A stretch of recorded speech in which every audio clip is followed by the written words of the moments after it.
Bismillahirrahmanirrahim. Dear students, up till now we have learned that what a sequence is. We have studied about the arithmetic progressions and the arithmetic series.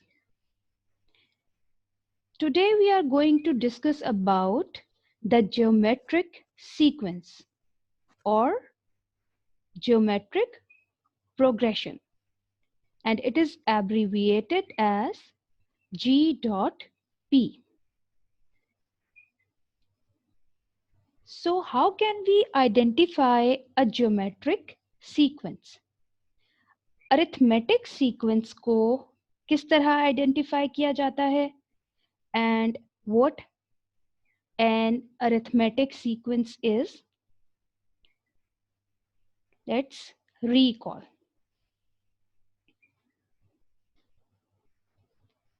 When we are given a sequence A1, A2, A3,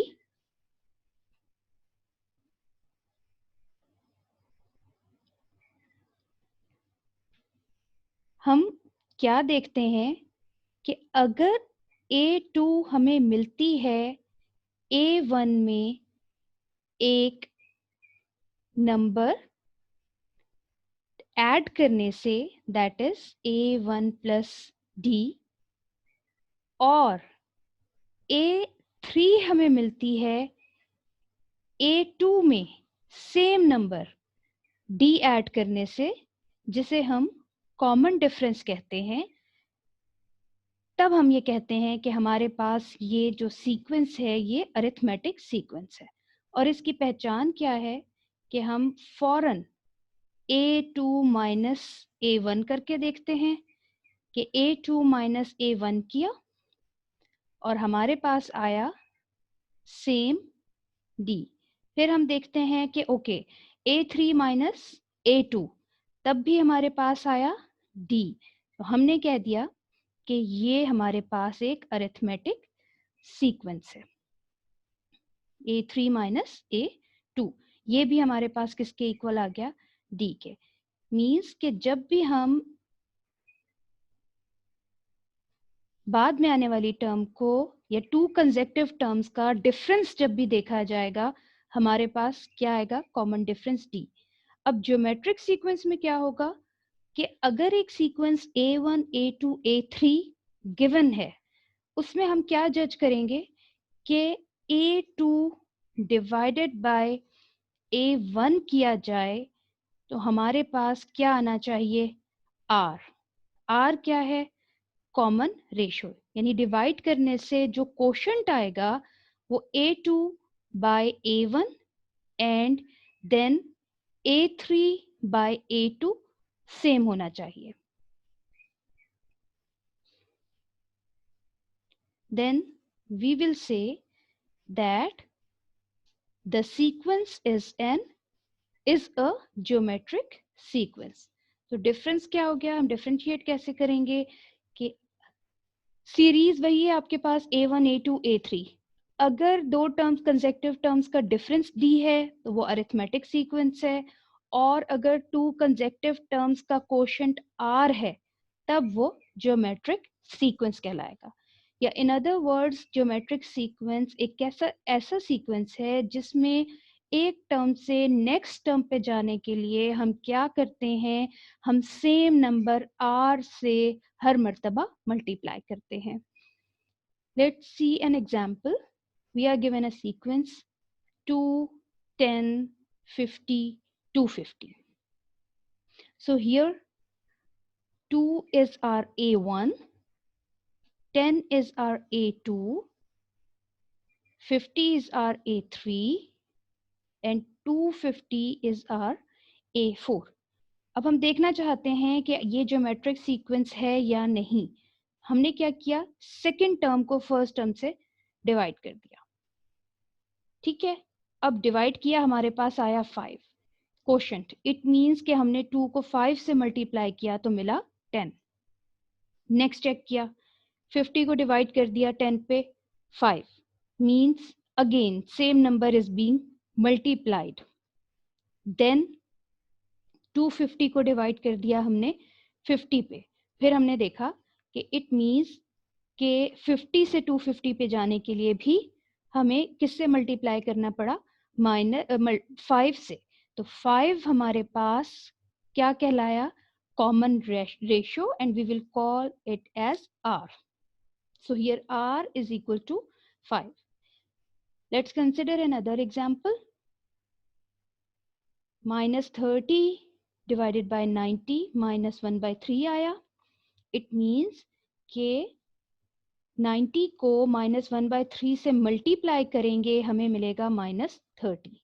again 10 को divide करें -30 से, we get -1/3, and -3 whole 1/3 को divide करें 10 से, तो हमें मिलता है -1/3. इसको कैसे सिंप्लीफाई करेंगे, 3 into 3 9, ये माइनस साइन, एंड देन -1 करेंगे तो हमारे पास आएगा -10/3. 10 will be cancelled out with the numerator, 10 in the numerator, and we will left with -1/3. So यहाँ से हमने ये देखा कि इस सीक्वेंस की हर नेक्स्ट टर्म किस तरह मिलती है कि हम प्रीवियस टर्म को -1/3 से मल्टीप्लाई कर दें. It means that the common ratio here is -1/3. Very simple कि अगर हम कॉमन रेशियो कैलकुलेट करना चाहते हैं तो हम क्या करेंगे, A2 डिवाइडेड बाय A1, या सेकेंड टर्म को फर्स्ट से डिवाइड करें, या सक्सेसिव टर्म को अपनी प्रीसीडिंग टर्म से डिवाइड करें. अब nth टर्म कैसे कैलकुलेट की जाएगी, अगर हमें अरिथमेटिक प्रोग्रेशन क्लियर है, बस हम तमाम अरिथमेटिक में जो हम ऑपरेशंस करते थे प्लस के साथ, यहाँ पर हम यूज़ करेंगे मल्टीप्लाई के साथ. तो अब हम क्या कहते हैं कि इसकी nth टर्म अगर हम कैलकुलेट करना चाहते हैं तो हम क्या करेंगे, हमारे पास जो इन्फॉर्मेशन है वो ये है कि R एक ऐसा नंबर है जिसे हम मल्टीप्लाई करते हैं तो हमें नेक्स्ट टर्म मिलती है, that is R is the common ratio. A हमारे पास फर्स्ट टर्म है सीक्वेंस की, तो अब यही वाला सीक्वेंस हम कंसिडर कर लेते हैं, 2 10 50 250. अब हम देखते हैं कि नेक्स्ट टर्म क्या होनी चाहिए, फिफ्थ टर्म. वो हमें मालूम है कि 250 को हम 5 से मल्टीप्लाई करेंगे, हमारे पास A 5 आ जाएगी. What about this nth term, general term क्या होगी इसकी, we have R equals to 5 and A is equal to 2. So A, चूंकि 2 को मल्टीप्लाई करते हैं 5 से तब हमें मिलता है 10. Therefore अगर A को हम फर्स्ट टर्म कंसिडर कर रहे हैं, देन सेकेंड टर्म मिलेगी AR. अगेन थर्ड टर्म मिलेगी AR स्क्वायर, फोर्थ टर्म मिलेगी AR क्यूब. इसी सिमेट्री के तहत हमारे पास nth टर्म मिलेगी हमें ARn-1. ARn-1 किस तरह से कि अगर यहाँ 2 है R⁻1, अगर हमारे पास A3 है then R⁻2. If we are going to find out A4 then R⁻3. So AR cube, यहाँ पर एक्सपोनेंट में 1 नंबर लेस है. Therefore जब हम nth टर्म या an कैलकुलेट करने लगेंगे तो हमारे पास जो जनरल टर्म बनेगी ARn-1. इसको हम फर्दर थोड़ा सा मज़ीद थ्योरेटिकली भी देखेंगे.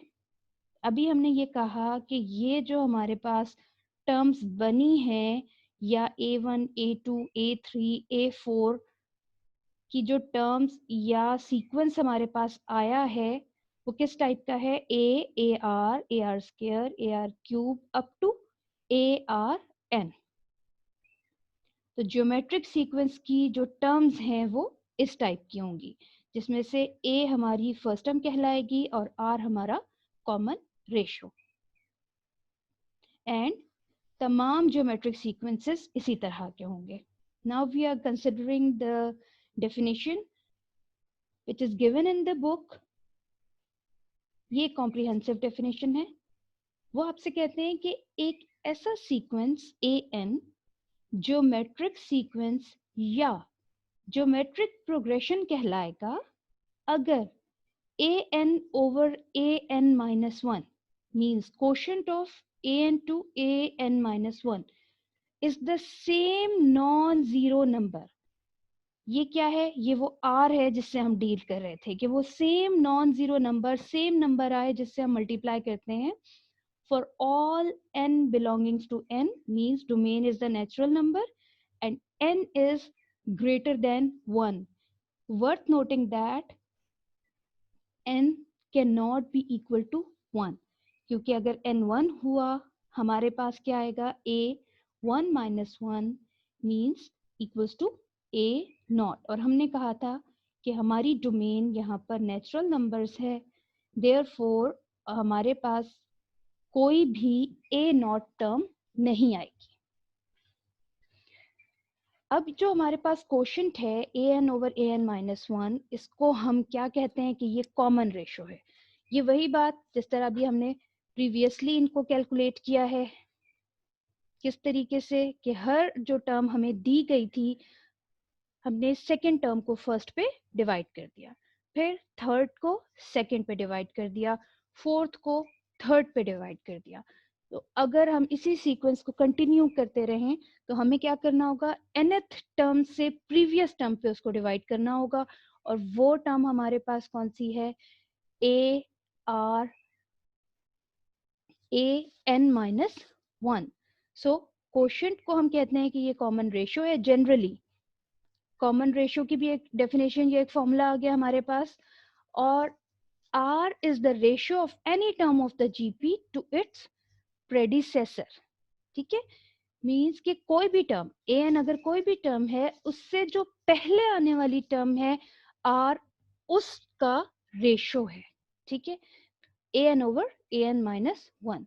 सो द कॉमन रेशो उसी वक्त डिफाइन किया जा सकता है जब डिनोमिनेटर अश्योर हम कर दें कि an माइनस 1 जीरो नहीं होगा, बिकॉज डिनोमिनेटर में zero is undefined in the real numbers.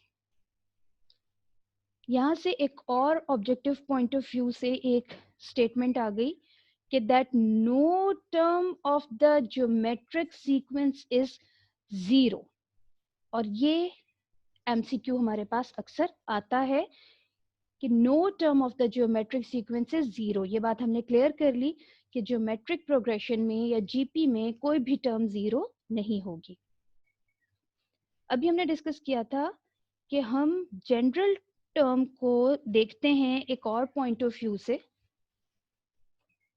a1 हम कहते हैं कि वो हमारी a1 के ही इक्वल है। अरिथमेटिक सीक्वेंस में हमने यूज किया था a1 को as a first term.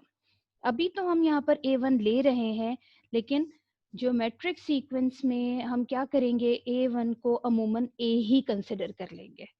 Then अभी हमने कहा कि a1 a1 के इक्वल है, a2 a1 r के इक्वल है। इसे हम थ्रू द एग्जाम्पल्स बहुत अच्छे तरीके से रीड कर चुके हैं। देन a3 इक्वल है a2 r के। अब इसको हम थोड़ा सा रिवाइज करके लिखते हैं।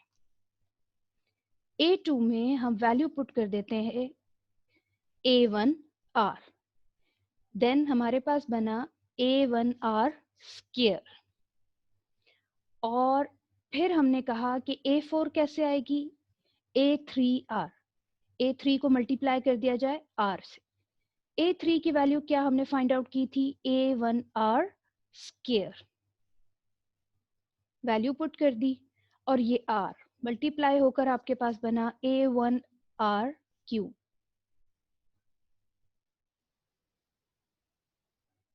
Again a5 can be obtained by multiplying a4 by r, then substituting the value of a4, that is a1 r cube, and it is multiplied with the r, we get a1 r raised to power 4।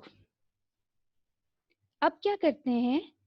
हम देख रहे हैं कि यहाँ 3 है, यहाँ पर 2 term है थर्ड और r की एक्सपोनेंट है 2, टर्म है 4th, r की एक्सपोनेंट है 3, टर्म है 2, r की एक्सपोनेंट है 1, टर्म है first, end of course r exponent is 0.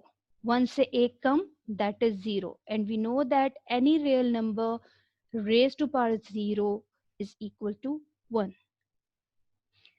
Similarly, if we have to find out the fifth term, then a1r raised to power 4, 5 minus 1, 5 में से एक कम. अब इसी इंफॉर्मेशन को हम मजीद इलेबोरेट करके लिखते हैं. हम कहते हैं कि a1r square can be written as a1r 3 minus 1, यानी जो n था हमारे पास that is 3 here, तो हमने 3 में से 1 को माइनस कर दिया.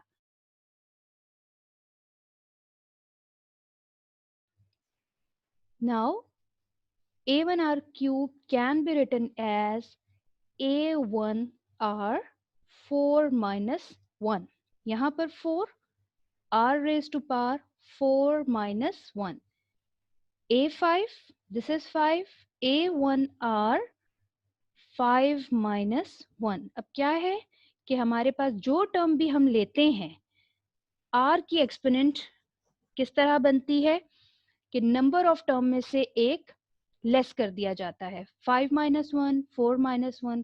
इसी सिमेट्री को जब हमने कंटिन्यू किया तो हम इस नतीजे पे पहुंचे कि जब हम an टर्म लेंगे तो वो किस तरह से लिखी जाएगी हमारे पास an a1 r n minus 1, या फिर हमने क्या किया था कि हर प्रीवियस टर्म को r से मल्टीप्लाई कर दिया जाए तो हमें नेक्स्ट टर्म मिलती है, और we can use an is equal to an minus 1. an से प्रीवियस टर्म कौन सी है, n minus 1, an minus 1 multiplied by r.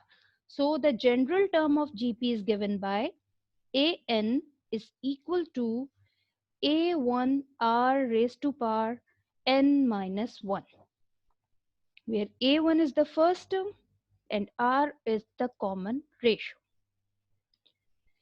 Here's the example number 1 from your book. They say that find the fifth term of the GP, and the given GP is 3, 6, 12. वैसे भी हमें देखने से नजर आ रहा है कि ये हमारे पास मल्टीपल्स हैं किसके, 3 के. अब देखते हैं कि फर्स्ट टर्म है हमारे पास 3, a2 है हमारे पास 6, a3 है हमारे पास 12. r हमें कैलकुलेट करना है a2 by a1, that is 6 by 3, and it is equal to 2. It means कि अगर हमें फिफ्थ टर्म कैलकुलेट करना है, we have to use the general formula an equals to a1 r n minus 1. n की value given है 5, क्योंकि fifth term चाहिए तो हमने n को रिप्लेस कर दिया 5 से. r हमारे पास क्या है, 2, एंड a1 हमारे पास क्या है, 3. So 3 into 2 raised to power 5 minus 1, 3 into 2 raised to power 4 means 3 into 16 is equal to 48. Therefore, a5 is equal to 48.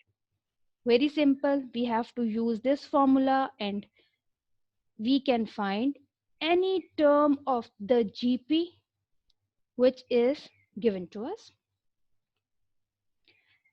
Now the example number 2. ये एक बहुत important example है, इसीलिए हम इसको यहाँ पे डिस्कस कर रहे हैं.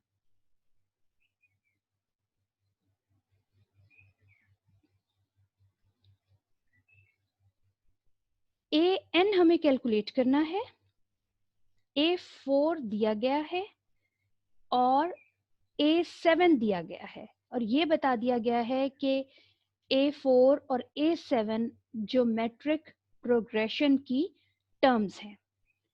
मीन्स हमें क्या करना है, जनरल फॉर्मूला कैलकुलेट करना है। A n equals to a one r n minus one. इस फॉर्मूला में अब हमें क्या चाहिए, ए वन चाहिए और हमें क्या चाहिए, आर।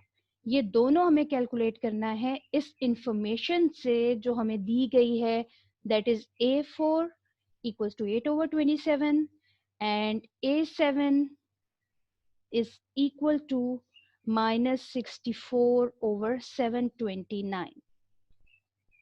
क्या करेंगे, रीराइट करेंगे।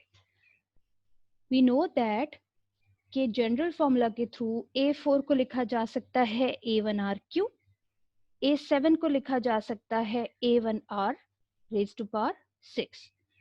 अब हमने क्या कहा, चूंकि हमें A1 और R की वैल्यू चाहिए थी, इसलिए हमने A4 और A7 को निगलेक्ट कर दिया और हमने अपनी इक्वेशन बनाई A1R cube equals to 8/27।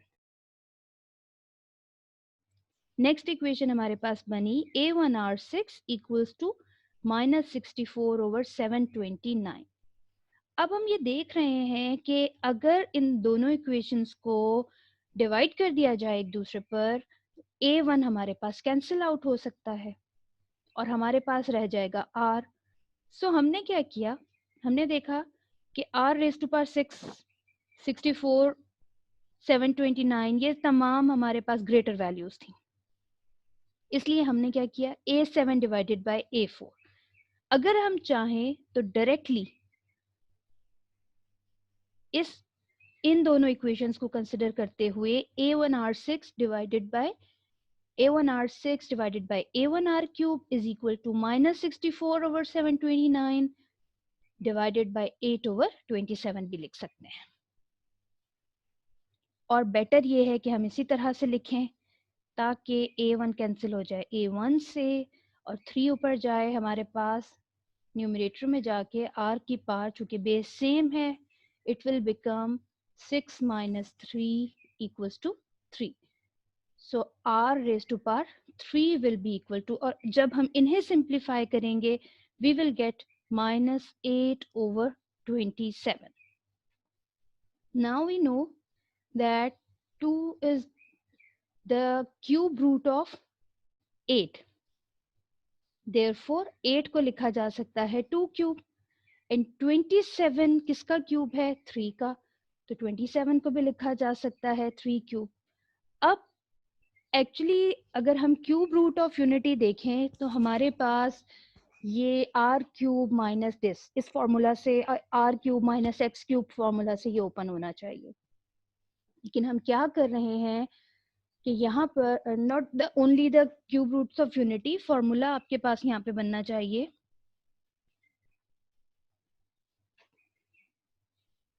Are cube -2/3 whole cube equals to 0। लेकिन हमें मालूम है कि जब हम इसको एक्सपेंड करेंगे हमारे पास दूसरा फैक्टर हमें इमेजिनरी वैल्यूज देगा, therefore taking only the real values. हमने यहाँ पे डायरेक्टली क्यूब रूट ले लिया and we got r is equal to -2/3। अब हमें चूंकि 1 की वैल्यू चाहिए थी, हमने 2 में r की वैल्यू पुट कर दी और हमें मिला 8/27 और A1 की वैल्यू हमारे पास क्या आ गई, 1। क्यों, क्योंकि 8/27 से कैंसिल आउट हो गया और A1 रह गया हमारे पास -1, ये वाला माइनस भी हमारे पास आया। नाउ अब हमें लेना है nth term, so A1 equals to -1 and R is equal to -2/3। जब हम इसको इक्वेशन नंबर 1 में पुट कर देंगे हमारे पास सिचुएशन क्या बनेगी, A1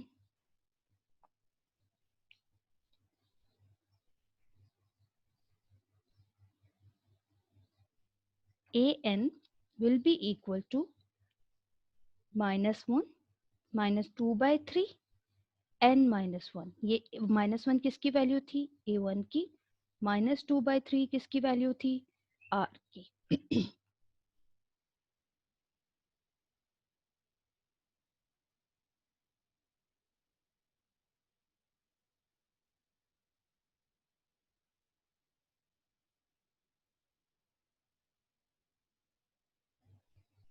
अब इसको हम करते हैं simplify.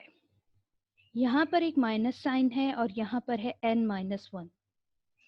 It is worth noting कि जब हम -1 को इस ब्रैकेट से बाहर लेकर आएंगे हमारे पास एक्सपोनेंट होगी n-1, because we don't know कि n इवन है या ऑड है।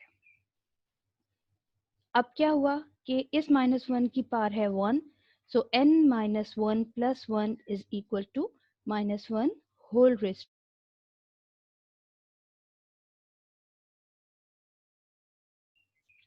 and here 2/3 whole raised to power n-1 for all n greater than equal to 1.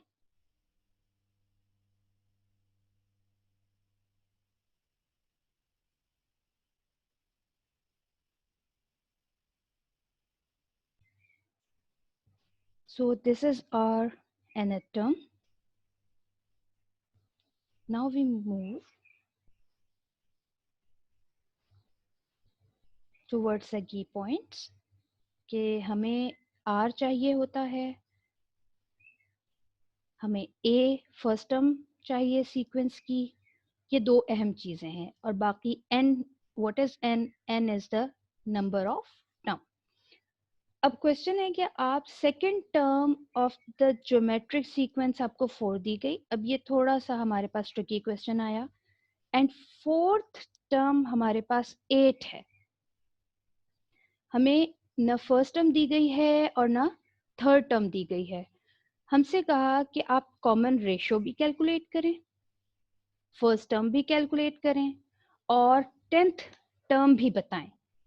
तो अब ये एक इंटरेस्टिंग सी बात आई कि सिचुएशन क्या है, हमारे पास फर्स्ट टर्म भी नहीं, मींस A1 भी नहीं, A3 भी नहीं, दे दिया गया हमें A2 एंड A4 और R कैलकुलेट करने को कहा गया। तो हमारे पास जो ज्योमेट्रिक सीक्वेंस है, it is an interesting sequence. हम कहते हैं कि A2 can be written as AR and A4 can be written as AR cube by the formula AN equals to ARn-1. So अब क्या करना चाहिए? AR हुआ 4, AR क्यूब हुआ 8, ये इंफॉर्मेशन है हमारे पास। डिवाइड कर देते हैं। कॉमन रेशो मालूम करने के लिए हम क्या करते हैं, हम A2 बाई A1 करते हैं। यहाँ पर हमने क्या कर दिया, A4 by A2, AR cube by AR। अब क्या हुआ, वी गॉट 8/4। जब हमने सिंप्लीफाई किया, a कैंसिल आउट हो गया a से, r raised to power 3 minus 1, we got r square is equal to 2 because 4 1 and here 2. अब r कैसे लिया जा सकता है, by of course by taking the square root, and we got r equals to plus minus under root 2. यहाँ पर हम consider कर रहे हैं यहाँ पर only the positive value. Now a कैसे कैलकुलेट कर लें, AR इक्वल्स टू 4, r की वैल्यू पुट कर दी, a square root of 2 equals to 4, and then हमारे पास a की वैल्यू आ गई 4 ओवर अंडर रूट 2, और जब हमने इसको सिंप्लीफाई किया हमारे पास ये आया 2 अंडर रूट 2। कैसे कि ये है आपके पास 4, we can write it as 2 into 2 over square root of 2, और इसको हम कई बार डिस्कस कर चुके हैं कि ये जो हमारे पास न्यूमरेटर में 2 है, it is the square root of 2 whole square, तो एक square root 2 cancel and we are left with the square root of 2, so a equals to 2 square root of 2, a भी आ गया। अब हमारे पास क्या रह गया था, 10th टर्म कैलकुलेट करनी थी, वो हमें ऑलरेडी पता है कि A10 can be written can be found by AR raise to power 9, so हमने वैल्यू पुट कर दी। अब ये square root to base same थी, पार्ट्स ऐड हो गई, it got square root of 2 whole raise to power 10, और फिर हम ये देखते हैं कि चूंकि ये स्क्वायर रूट है, हमारे पास क्या होगा, 10 multiplied by 1 by 2 exponent में. So 2 5. So here we get 2 raised to power 5. अब ये हो गया हमारे पास 2 raised to power 6. ये आ गई हमारे पास 8 10. So the 10th term is equal to 64. Now we move towards the exercise 6.6 and the question number 2. ये बिल्कुल ऐसा ही है जैसे कि हमने एग्जाम्पल की थी. First example number 1.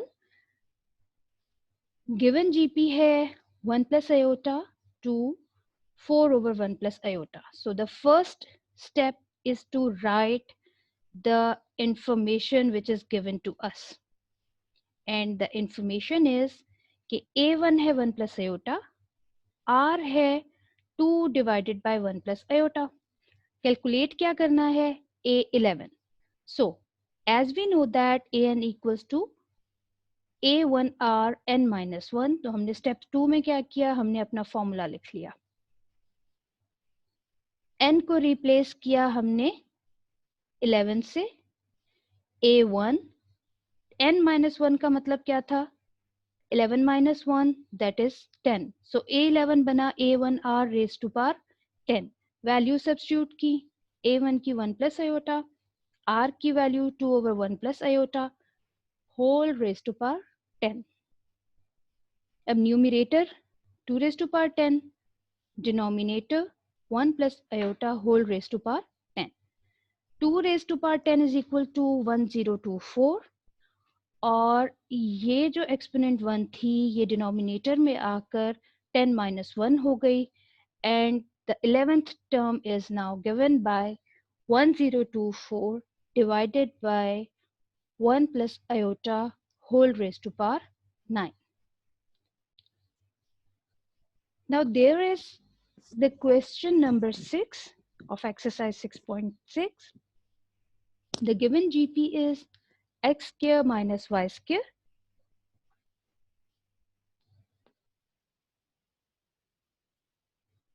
x plus y over x minus y. और nth टर्म हमें दी गई है x plus y over x minus y whole raised to power 9. हमें कैलकुलेट करना है n, यानी वो कौन सी टर्म है इस gp की जिसकी value x plus y over x minus y whole raised to power 9 है. अगेन हमारे पास एक ही फॉर्मूला है. हमने कहा कि an equals to a1 r n minus 1 है. सो फर्स्ट स्टेप में तो हमने तमाम इंफॉर्मेशन कलेक्ट कर ली. a1 है x square minus y square, r है x plus y over x square minus y square. Simplify किया x minus y into x plus y. x plus y is cancelled out by x plus y and we got r is equal to 1 over x minus y. अब a n भी मौजूद है, a1 भी मौजूद है और r भी मिल चुका है. सिर्फ क्या अननोन है हमारे पास? n. So let's see how we are going to calculate this n. हमने 1, 2 and 3 से an, a1 and r की वैल्यूज को सब्स्टिट्यूट कर दिया. अब सिंप्लीफाई करना है just. x plus y both sides पर कैंसिल आउट हुआ. नेक्स्ट स्टेप में x minus y whole raise to power n minus 1 को इक्वेशन के लेफ्ट हैंड साइड पर ले गए. x minus y whole raise to power 9 को इक्वेशन के राइट हैंड साइड पर ले गए. बेस वाज सेम, सो जब हमने मल्टीप्लाई किया x माइनस वाई को एक्सपोनेंट्स ऐड हो गई. अब इक्वेशन के दोनों साइड्स पर बेसिस सेम है. सो अगर बेसिस सेम है then their exponents must also be same. So n minus 1 equals to 10 and n equals to 10 plus 1. So n must be equal to 11. Therefore 11th term of the sequence is x minus y over x minus y whole raised to power 9. Now we have a word problem in question number 5. वो आपसे ये कहते हैं कि if an automobile depreciates in value 5% every year, means कि एक automobile है और उसकी वैल्यू 5% हर साल कम होती है. At the end of 4 years, what is the value of automobile purchased for rupees 12,000? अब उन्होंने कहा कि 4 साल के इख्तिताम पर उस ऑटोमोबाइल की वैल्यू बताएं जिसे 12,000 में खरीदा गया था. मींस अब ऑटोमोबाइल्स कि इन्होंने क्या कहा कि एक जनरल बता दिया कि हर ऑटोमोबाइल हर साल उसकी वैल्यू 5% डिक्रीज होती है या डेप्रिशिएट होती है. तो हमने एक जनरल फॉर्मूला बनाया. हमने कहा कि हम अज्यूम करते हैं let x be the value of automobile when purchased, या इन अदर वर्ड्स हम कह सकते हैं कि actual value of automobile is equal to x. Then according to the statement depreciation in the value per year वो 5% of x है, यानी जो ओरिजिनल वैल्यू थी एक्चुअल वैल्यू थी उसका 5%. सो 5 डिवाइडेड बाय 100 into x और 0.05x. thus the value at the end of the first year क्या होगी? एक्चुअल वैल्यू में से डेप्रिसिएशन को माइनस करते हैं. सो हमने क्या किया? x minus 0.05x. अगेन इसको मजीद सिंप्लीफाई करते हैं. x हमने ले लिया कॉमन, 1 माइनस 0.05 0.95x. अब इसको मैंने by the commutative property x पहले लिख लिया, 0.95 बाद में. क्यों? Because I want to make a geometric progression और a sequence. Now value at the end of second year वो क्या होगी? अब 0.95x ये वो वैल्यू है जो ऑटोमोबाइल की फर्स्ट ईयर के एंड पर थी. इट मींस अब इस वैल्यू में से 5% मजीद लेस होगी. सो 0.95 माइनस 0.95x का 5% ऑफ 0.95x. अब 0.95x मल्टीप्लाइड बाय 0.05. हमने क्या किया? 0.95x को लिया कॉमन, हमारे पास रह गया 1 माइनस 0.05 अगेन 0.095. अब ये नंबर सेम आ रहा है हमारे पास, x इंटू 0.95 होल स्क्वायर. अब यहां से हम सिमेट्री डेवलप कर सकते हैं कि एट द एंड वैल्यू थी x इंटू 0.95, सेकेंड ईयर के एंड पे थी x into 0.95 square.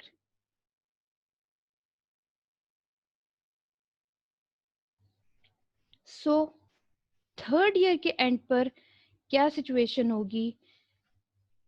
x into 0.95 whole cube. अगर हम एक सीक्वेंस बनाना चाहें तो सीक्वेंस किस तरह का बनेगा कि values of the automobiles at the end of successive years is given by the sequence x 0.95 पहले साल के एंड पे, सेकेंड ईयर के एंड पे x into 0.95 whole square, third year के एंड पे x into 0.95 whole cube, fourth year के end पे x into 0.95 whole raise to power 4, और ये मजीद इंक्रीज होता चला जाएगा up to so on. So a1 is x point into 0.95, and if we want to calculate the common ratio r, हमने क्या किया? a2 divided by a1 and we got 0.95. it means कि आपके हर साल के एंड पे A1 के साथ क्या मल्टीप्लाई हो जाता है? ये 0.95 विच इज योर R. तो हमने कहा कि जो हमें चाहिए था कि फोर्थ ईयर के एंड पे क्या होना चाहिए, वो एक्सप्रेशन बनेगा A4 equals to x into 0.95 raise to power 4. Keep in mind कि यहाँ पर 4 है और यहाँ पर भी 4 है. डोंट कंफ्यूज इट, बिकॉज कि आपका जो A1 है उसमें ये 0.95 मौजूद है और यही 0.95 हमारे R में भी मौजूद है, जिसकी वजह से पार सेम हो रही है नंबर ऑफ द टर्म। अब एक वो ऑटोमोबाइल जिसे 12,000 रुपीज में खरीदा गया, हमने क्या किया, इसकी वैल्यू पुट कर दी 12,000, सिंप्लीफाई किया और हमने कहा कि the required value of automobile is ₹9774 at the end of fourth year. And here we conclude that geometric progression and the general term of a geometric progression is given by an equals to A1 R n minus 1। और हम किसी भी geometric sequence को कैसे find out करेंगे, A2 by A1। हर दो consecutive terms का जो रेशो है वो सेम होना चाहिए और उस रेशो को हम नाम देते हैं कॉमन रेशो का and it is denoted by R। और जब हम अरिथमेटिक सीक्वेंस करते हैं, हमारे पास an है A1 plus n minus 1 into D। यहां से हम सिमेट्री देख रहे हैं। अरिथमेटिक सीक्वेंस में कॉमन डिफरेंस मल्टीप्लाई हो जाता है n माइनस 1 से और ऐड हो जाता है A1 में, जबकि ज्योमेट्रिक में क्या होता है कि common ratio raise to power and the 4 from exercise 6.6। So happy learning.